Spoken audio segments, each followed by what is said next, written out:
Hi, welcome to Discussions of Music, Healing, and Consciousness with your hosts, Chris Noble and Bill Prosman. In today's episode, we're talking all about psychedelics with music. What happens when you pair a psychedelic experience, whether it's with psilocybin mushrooms, MDMA, LSD, etc., with particular music. Amazing things can happen when this is done intentionally and sometimes also just by pure accident. We'll also explore how any form of creativity creates a euphoric or high experience, and we're going to dive into all the reasons why and lots of examples. We'll be talking about that and lots more today, as always, in our open conversations here on Discussions of Music, Healing, and Consciousness.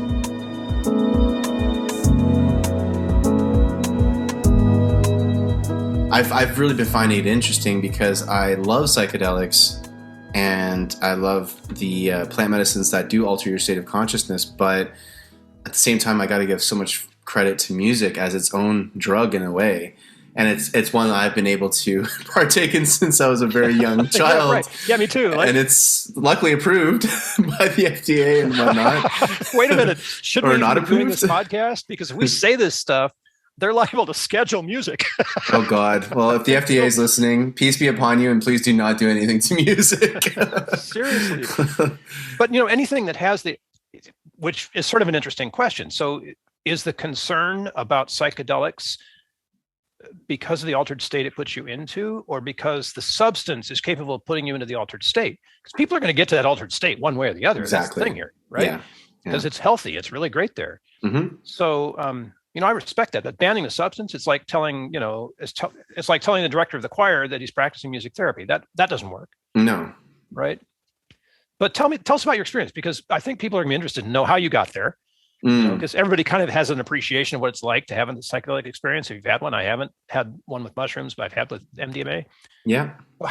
And with music. So, so tell us your story, man. I'm so eager to hear this, because this is really good. This is people, you're going to love this. Well, thank you for the intro there, Bill. That was great. And because it is interesting. And for those listening, I really do feel that it's both things. Like, we have so many ways in our life that we can get quote unquote high. And I think we look at chemical substances as the easiest way to get there. And sometimes it is, and sometimes it's necessary and really, really helpful and great.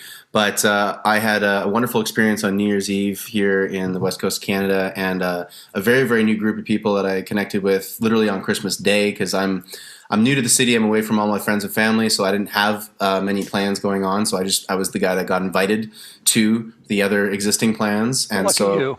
I know, and I'm so grateful, so utterly grateful at the generosity and kindness of the people I've been meeting, and to be welcomed into a home. Literally, no one had met me yet, and they welcomed me in because of my other friend who was friends with one of the hosts and just vouched for me. And so I connected with this group on Christmas Day. They invited me back for a New Year's Eve party, and this group is very, very creative. A lot of musicians, artists, people that work in film, and even if they're not in the arts, they're very creative people, like a couple of engineers, but they love playing music, and they're very, very, very creative, clearly. So long and the short of it is I got invited to this New Year's Eve party, and I got to basically play music with some other musicians, and I haven't been able to jam with other musicians since the beginning of the pandemic. And wow, I mean, Bill, I know you can obviously relate, but it's one thing to play music on your own. It's another to play music with another individual, which is great. But when you have more than two, that's the interesting combination. So you got three or more musicians now, and you're able to create a really incredible sonic landscape. And depending on the instruments involved, we had drums, we had some percussion like a djembe, like a full-on drum kit, really nice bass guitar, some beautiful lead electric guitar, and then keys and some synthesizer, and some random instruments. I also brought my melodica. So we had a lot of instruments being passed around. And we were playing for a little bit, and just being able to connect with other musicians. And what I found, it was speaking the same language. I hadn't been able to be amongst my peers and amongst, other musicians to really just feed off of each other in that communicative way that musicians do.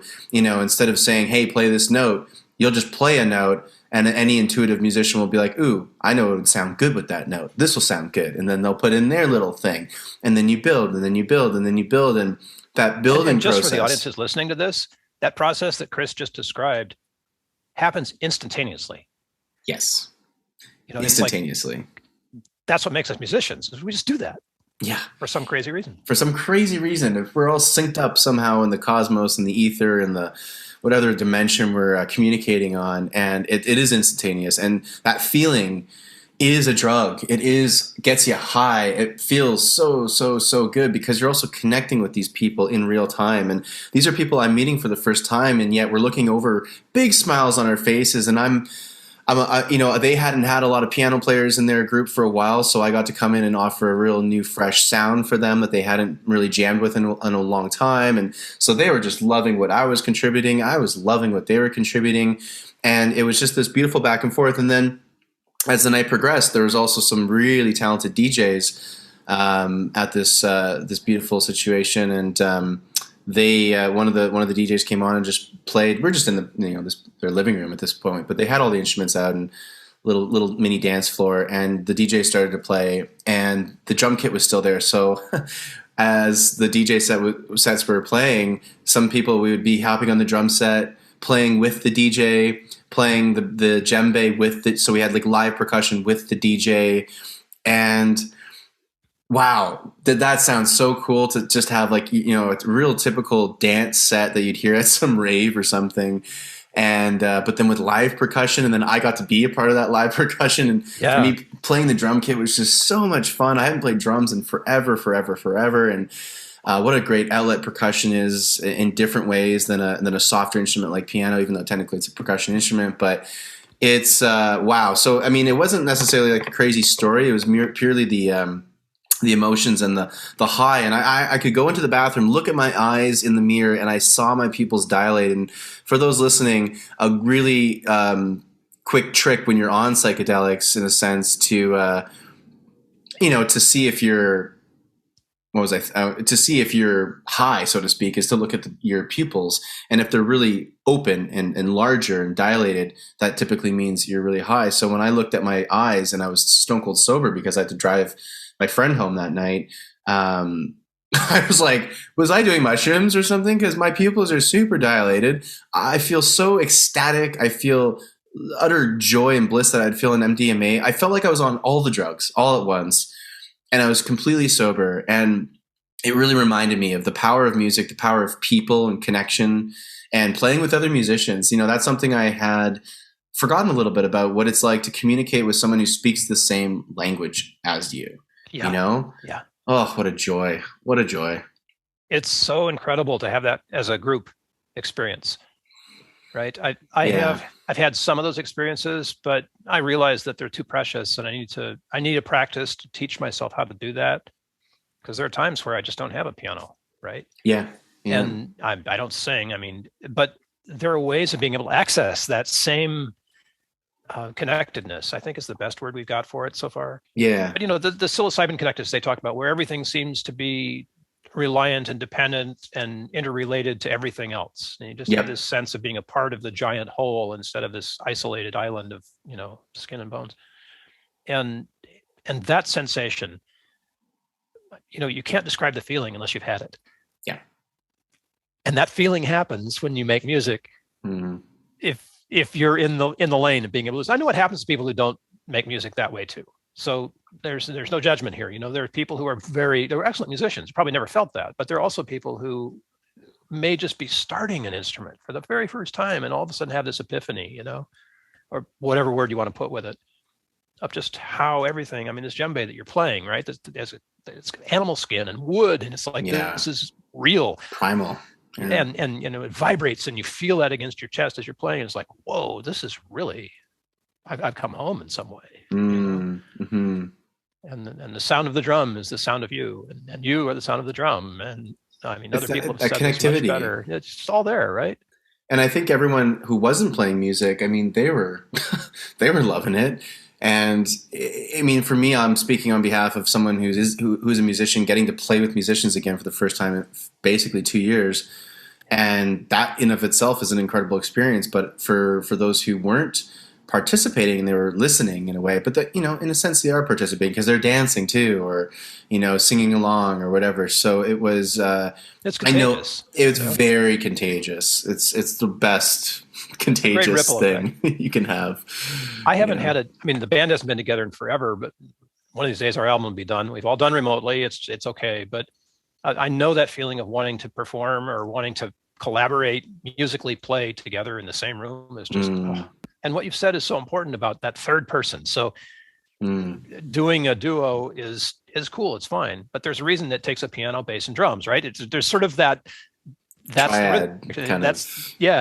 it's necessary. And I have this crazy mathematical idea that every time you add something, you exponentialize the effect. So 2 people have an exponential effect of 2 squared, 4. 3 people have an exponential effect of 8. Right? So it's 2 cubed. Nice. 2 cubed. And that exponential effect, I think, is where we go for there's no science to this, it's just guesswork, but it helps to sort of understand the interdependencies and complexities that are a part of this that just happen naturally in the field, in the flow, in whatever it is that you're calling it, right? Whatever word works for you. Yeah. And I think that works too with people. So I'm going to get biblical for a second because this popped into my mind, but wasn't it Jesus who said, wherever 2 or 3 are gathered in my name?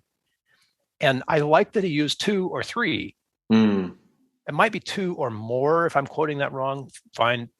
But what I wanted to show you is getting beyond the 2, right? So it's fine for the 2 of us to be here and interacting and doing our thing and stuff like that. But we had the third one, and all of a sudden it gets, the effect is not multiplied; it's exponentialized.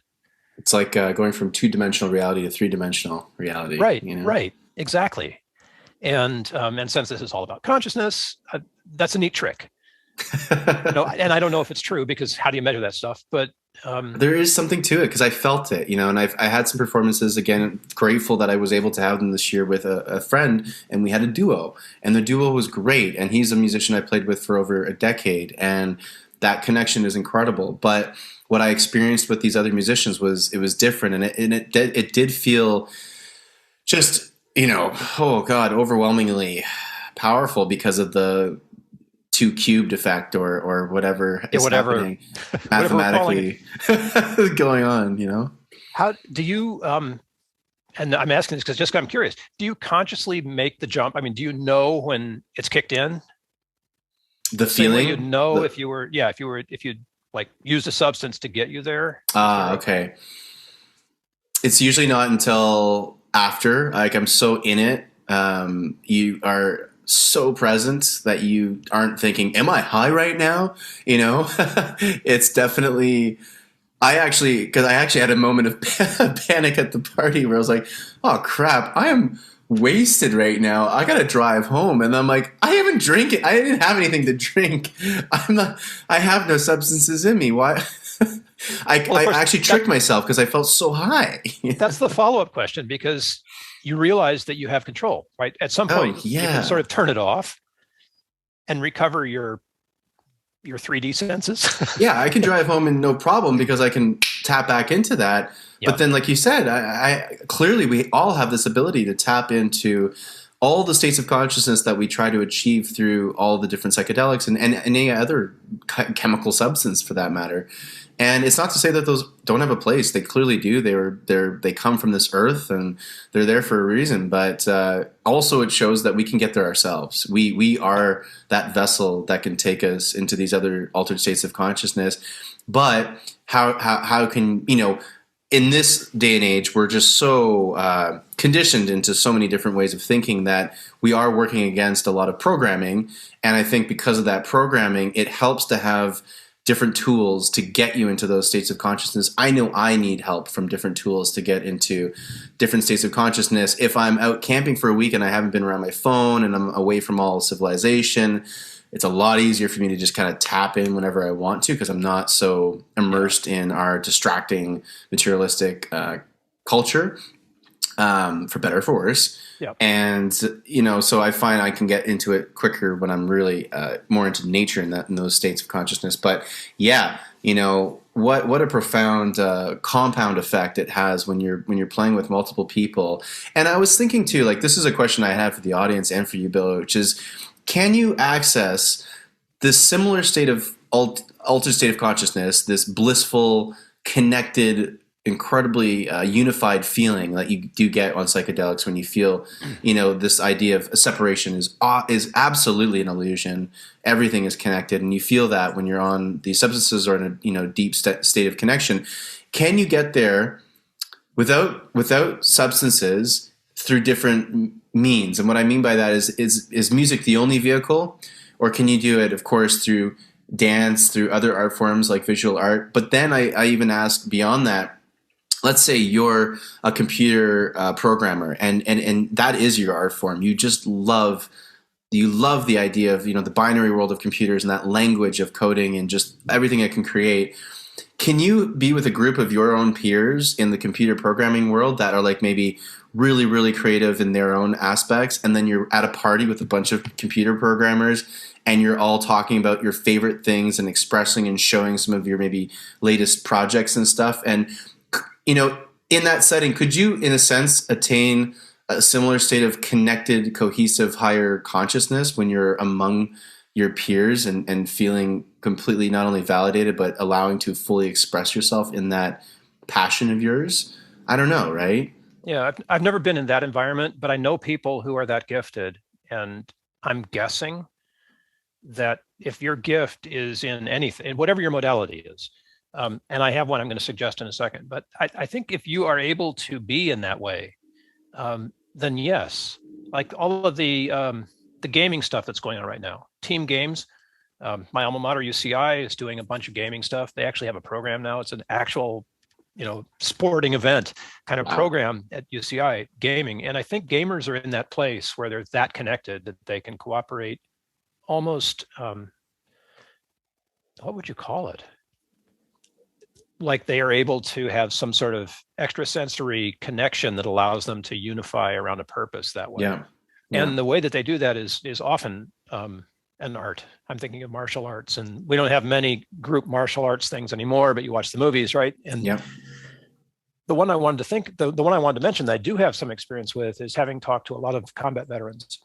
There's a sense in combat when the unit is doing what it does of being in that place, being sort of separate from the real world, so to speak, to be able to do what you do effectively. And that comes from a lot of training, practice, obviously. Yeah. So in that case, they've practiced the moves, but when they get into actual combat, is when all of the practice goes out the window and you're instinctive about it. And you move as a unit and work as a unit in ways that you can't really describe. Yeah. But musicians would call it playing together. Yep. I think. Yep.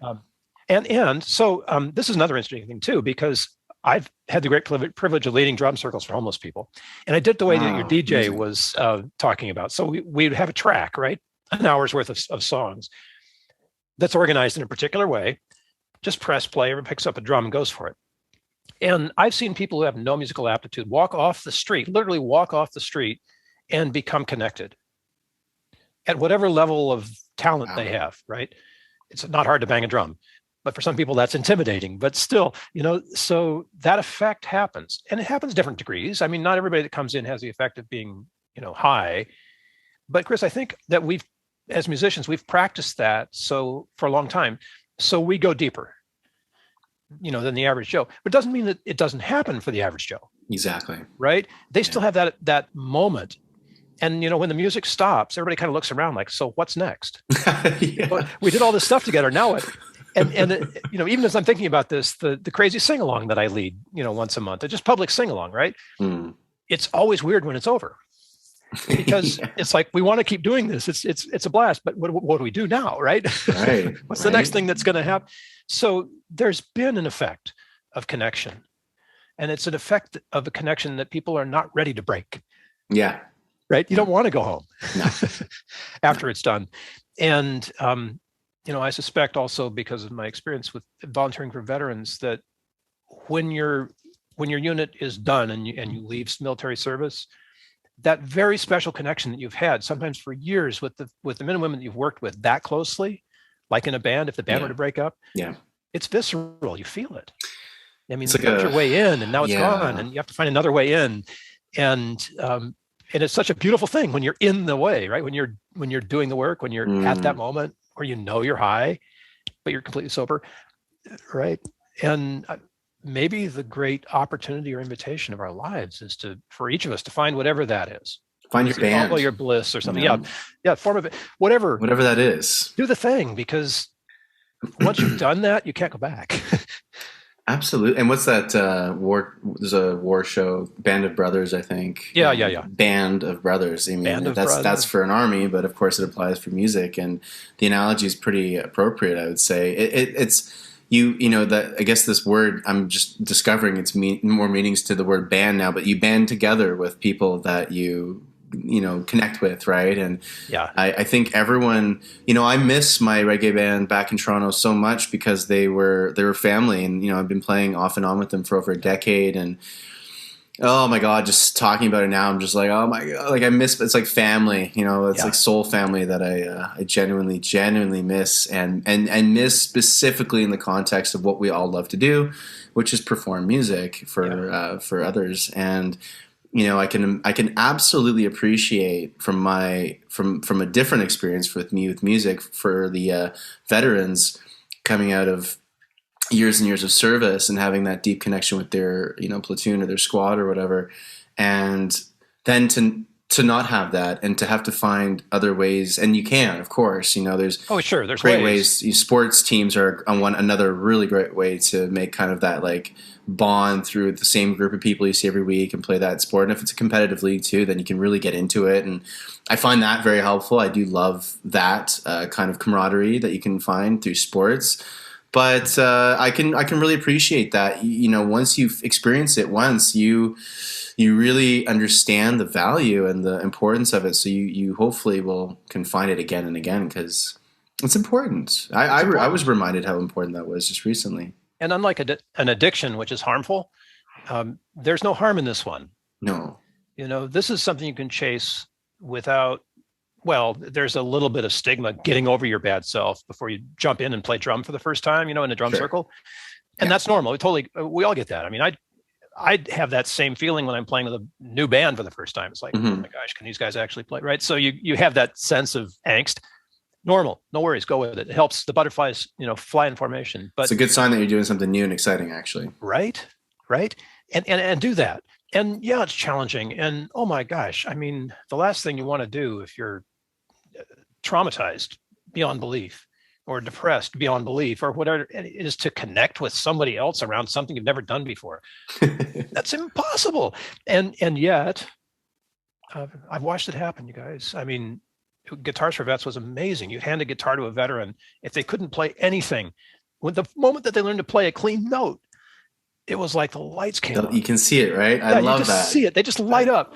And somebody who's seasoned, like this one guy who's in the band, a band leader, who can play like probably all of Dylan's book by memory. He's like that, right? Just this repository of music. Handed him a guitar. He played for 2 hours without stopping, playing and singing. And it just changed his world that day. Oh, that's amazing. Hadn't had a guitar in years. So, get over it. And then whatever it is that can light you up that way, right? And okay, if that's a plant substance, if it's plant medicine and you need that, I understand ibogaine is like ayahuasca on steroids. Dude, if you need that, do that, because whatever it takes to get you back in connection, the world needs you. Yeah. Right? Yeah. And it needs you connected. It doesn't need you isolated by yourself. We don't like that. That's where we're tribal people. We are. We survive best and thrive best through community, and through it's not that, we can't and don't benefit from some alone time and independence. We need that too. It's about balance, of course.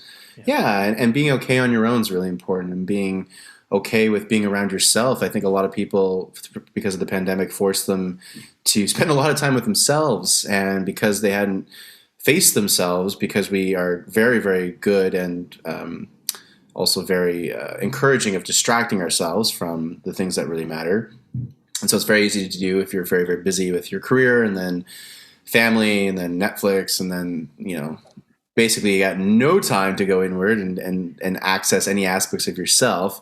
So therefore, you don't have to deal with yourself. And then all of a sudden, the world comes crashing to a halt, and you're forced to deal with yourself and deal with those shadow areas or those difficult aspects of who you are. And that's good. We need that time. And a lot of the time, it's good to do that in solitude and to have your own space for that. But that is not how we thrive on a long-term level. And we need people. We need connection. We need community. Now more than ever, actually, I would argue. Yeah, I agree. And that's kind of, that's also one of my goals right now with the concerts I want to be putting on this year that are online, is to connect people through my shows. I remember, the beautiful thing about playing live in person was that everyone comes to the venue and then they all get to mingle and meet each other afterwards. I've had so many wonderful friendships outside of my own be formed at my concerts because people just meet, and they meet through their love and passion of music.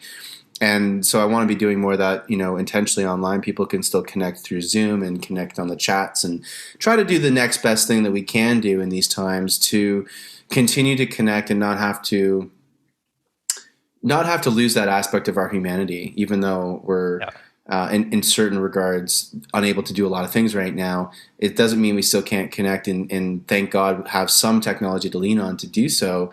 And it's certainly better than nothing. And I've had some amazing connection calls on Zoom. And honestly, when we chat, Bill, on this podcast or before and after the podcast, I always leave very, very energized, excited, uplifted. So I do encourage our audience to, if you're not able to access all the things that we've just been talking about, if you can't access them in person, that's okay. It's still better than nothing to try accessing this stuff online. And there's lots and lots and lots and lots of stuff available, no matter what your opinion or situation is on COVID and everything going on. The thing we can probably all agree on is that it's not going to go anywhere anytime soon. And I think we got to get used to this online world, and that's okay. It's like embrace the change rather than fighting the change. And there's really good aspects to it that we can embrace, one of them being instant connection with anyone around the world. And what you're connecting on are your like-minded interests, your passions, things that you care about. And I've been finding over the last 2 years that, geez Louise, Bill, that's how we met. That's how this whole podcast came into creation. That's right. Was because of Zoom, technology, people meeting online, connecting online. It's actually really great. So that I would totally encourage our audience, like everything we've been talking about, you can absolutely access this stuff as well online in so many different modalities, and community connection. That's so important. So important. If you've got a chance to watch a live stream concert, those are really powerful in ways that recordings aren't. But that doesn't mean recordings are bad. Just different. The live stream helps engage you a little bit more fully in what you're doing. And the trick, I think, Chris, is that the more we are engaged in the thing, whatever it is, let's say music, the better the opportunity we have for that connection, that high, that other world experience. Mm-hmm. Music in the background, that's nice, but it isn't getting you anywhere because you're not focused. But if you pull it in on sitting down and listening to an album, remember we used to do that? People used to do that, right? Yeah. Or attending a concert. There's not much else going on at a concert except the concert. Yeah. And that's really great because it totally engages you. Mm-hmm. So the more engagement you bring to it, with some practice, you can get to this place where, like Chris and I do when we're playing in the band or whatever, we just reach this level of connectedness that's possible for anybody. I think human beings have this ability, Yeah. I suspect that animals do too. It just seems different for them. Because when you are connected that way, you feel like everything, like the trees, whatever. You're in the forest and you're in solitude, but you're surrounded by, all of the things to which you're connected, and they're connected to you. And it's like, whoa, and the whole thing is just happening in total silence sometimes, the sound of the wind or whatever, but yet you've practiced the moment, right? So you can go there.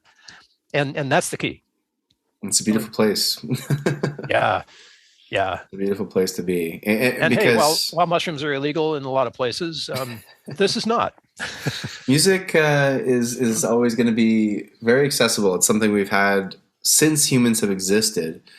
And it's not going anywhere anytime soon. And I think it's because it's one of the best or quickest or most effective ways to do so many different things: heal, connect, alter states of consciousness, Touch the face of God. Touch the face of God, experience like the energy of the universe, like literal creation energy, unite people that otherwise would be divided on all materialistic sort of fronts, and you get great artists like, I don't know, Bob Marley as an example, maybe, where you're going to get every walk of life imaginable at his concerts, or Michael Jackson, or just these people that the Beatles, whatever it is, right? That cross-generational, racial, national, religious, whatever category we put ourselves in as a way of dividing ourselves, it gets stripped down with music and with other beautiful art, of course, too. But music in particular, because it's universal, because music is a piano, a violin's a violin, the voice is the voice. And especially if you're doing even non-lyrical music, it's quite literally like, it's universal. Everyone can experience that music in their own way, and it's perfect in that way. So, yeah, it's important stuff. Is the moral of the story? I think it's important stuff. It's essential stuff. It is. It's what keeps Chris and I going. Yep, it's my form of therapy. Right. Or not that T word. It's my form of enlightenment. Uplifting. Yeah. Fuel. Fuel. Mm-hmm. It's hard to get all, to not be new agey on this stuff and to sound like we're talking in like spiritual terms, but it's really hard to describe this experience in physical language. Yeah. Science hasn't got there yet in terms of what that actually is. What's really going on. What's it? Oliver Sacks does a decent job with the musicophilia book. Yeah. For those listening, check out Oliver Sacks.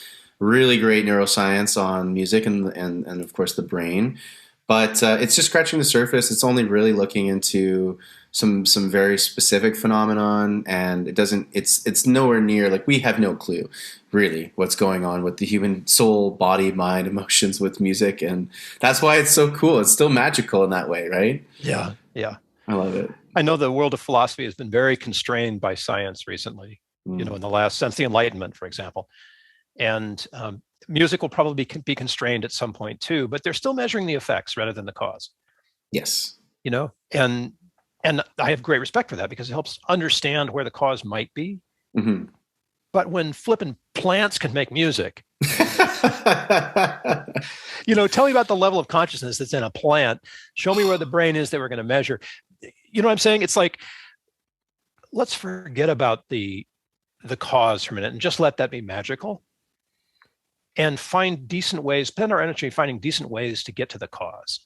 Right? Whatever that is. If it's drugs, cool. If it's religion, cool. If it's politics, whatever it is, for you, it's cool. If that takes you to the source and you get that feeling that Chris and I have been talking about right now, I don't care how you got there, right? Yeah, as long as you're not there. Meet me there.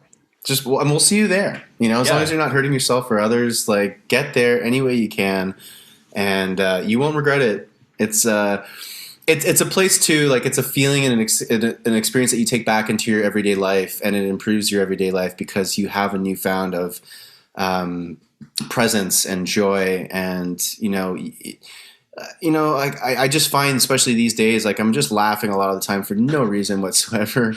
How true that is, right? I'm just chuckling at life. I'm like, I don't even know why I'm laughing right now, but I can't stop smiling. They say that laughter is a spiritual tool, right? So that's why the Buddha, and you've talked about this too, Bill, right? The Dalai Lama, and you sent me a video of him laughing, like, just on repeat, basically. It's so true. It's so true. I'm a great fan of humorous music. And I've oftentimes wanted to be able to be in communication with somebody who does that for a living, like Tom Lehrer, who I think he's no longer with us, or Victor Borg, remember him? Yeah, he's great. But this goes way back. People have been using music and humor together for a long, long time, sometimes for satire or whatever. But it's so great to combine those two powerful things together, because laughter is one of those ways that you can get high. Oh, yeah. Laughter is amazing. If you're with a good friend that makes you laugh, that is the drug right there. It's just getting to rib-splitting laughter. Exactly. And we often find ourselves, you and I both do this with spiritual music. It's like so it's like Serious. constrained, right? It's so serious, right? And all you want to do is go na na na na na na right, at some point, and just watch the room explode. And if you set it up right, of course, that's possible. But without offending anybody who's into their spiritual music, please don't.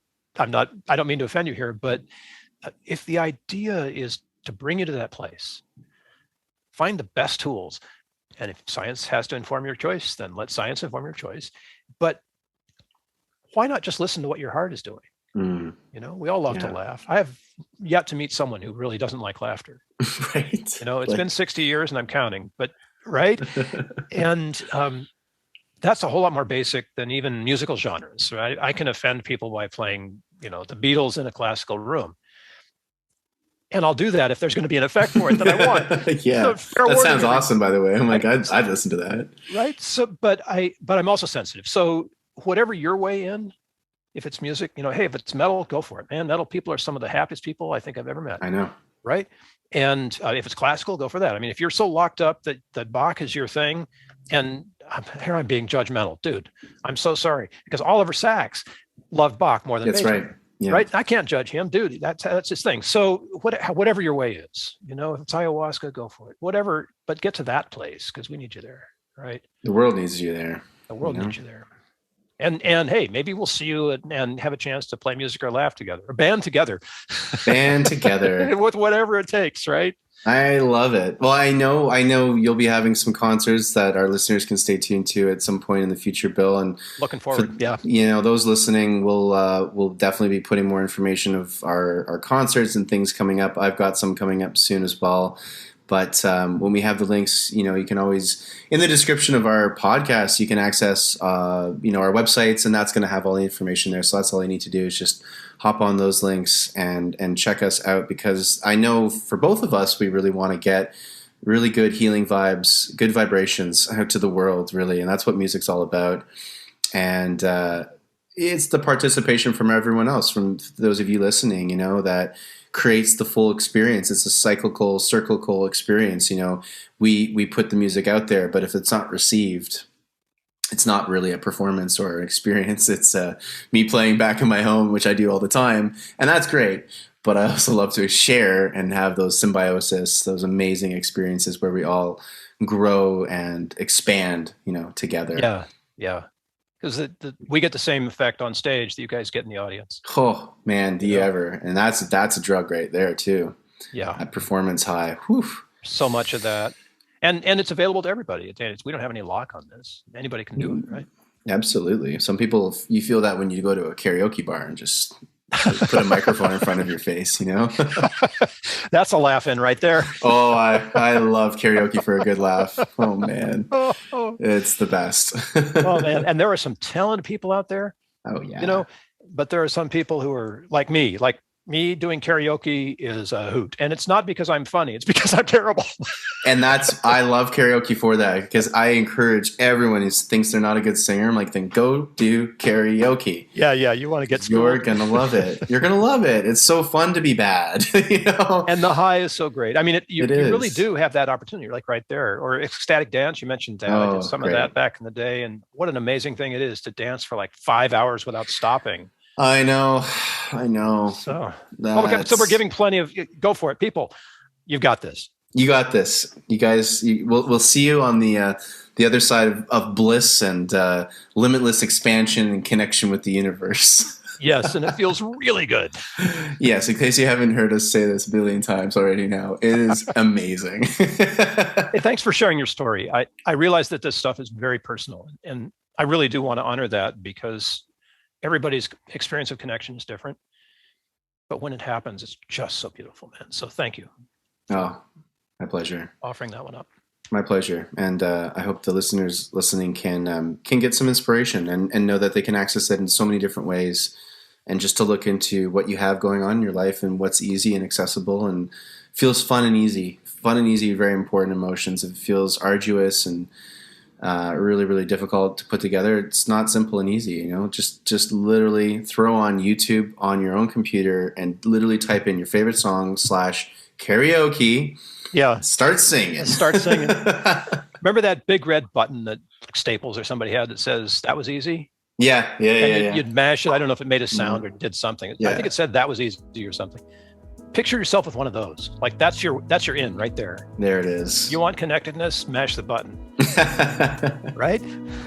And whatever that does for you, however it makes it happen, is your way. And do that.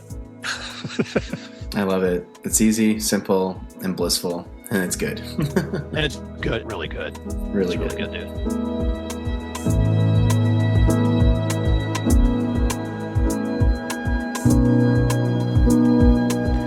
Thank you for listening in on our conversation and for taking time to show your appreciation with a like, share, or subscribe.